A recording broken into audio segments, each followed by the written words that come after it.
the breaking news. 4 News Now was first to report this afternoon a major development in the case of 4 University of Idaho students murdered in their home. Today, more than 2 years after we filed a public records request for the 911 call, we now have that recording and the context of what it means to this case. Thanks for being with us tonight. I'm Derek Dice. And I'm Kirsten O'Connor. We fought for this call to be released, but a judge initially kept it sealed as part of a gag order in the case.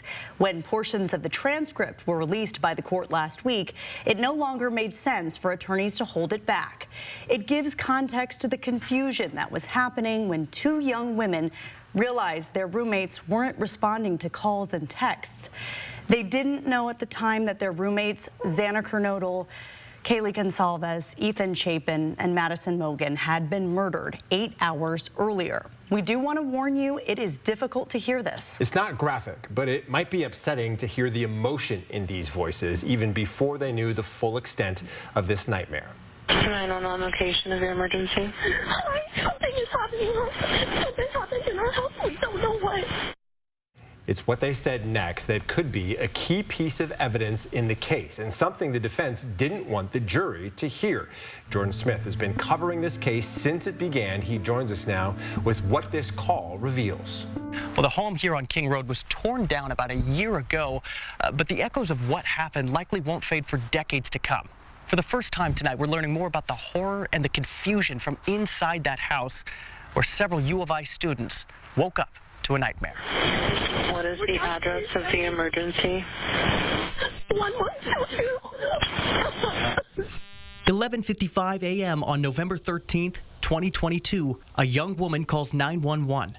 Distraught, she passes the phone to another person who reveals a crucial detail in the case. Tell me exactly what's going on. One of the roommates has passed out, and she was drunk last night and she's not waking up. Okay. Oh, and they saw some man in their house last night. We know from text messages released last week that one roommate saw a man wearing a mask and all black just after 4 a.m. The 2 surviving roommates were scared, even texting the other 4 people who lived in the house. But eventually, they just went to bed. By the time they made the 911 call, they only knew that the roommates still aren't responding, but they don't know why.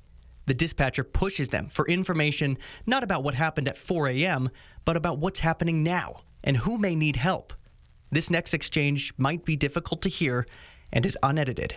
Okay, I need to know what's going on right now if someone is passed out. Can you find that out? Yeah, I'll come. Come on, we gotta go check.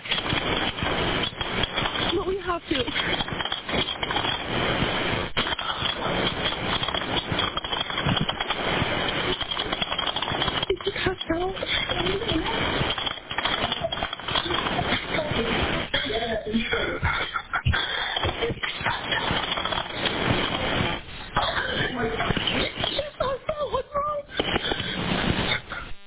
She's not waking up. Okay, one moment. I'm getting help started that way. Seconds later, a male voice urging everyone out of the house. He's then given the phone. Hello? Okay, I need someone to stop passing the phone around because I've talked to 4 different people. Okay, sorry, they just gave me the phone. Is she breathing? Hello? Is she breathing? No. About 3 minutes into the call, a Moscow police officer arrives at the home and takes over. The 911 call is over, but the grisly discovery of 4 dead University of Idaho students and the court saga that's happened since is just beginning. Several news agencies, including 4 News Now, immediately reached out to try to hear that 911 phone call, or at least get some information as to who made it. But per the court's order, Whitcomb, the 911 call center here for the Moscow-Pullman area, was unable to release it. But now that it's in the open, the question becomes, what does the defense for Brian Kohberger do from here? The defense initially argued that the 911 phone call should not be allowed at trial.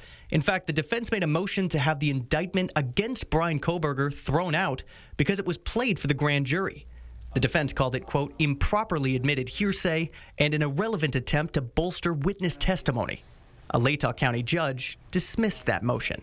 The prosecution is now working to get that call admitted as evidence, saying, quote, the statement regarding a person being in the home is in direct response to why Kernodle may be passed out. Ada County Judge Stephen Hippler, who now presides over the case, will decide whether this will be admitted to trial, which is slated to begin this August. For 4 News Now, I'm Jordan Smith.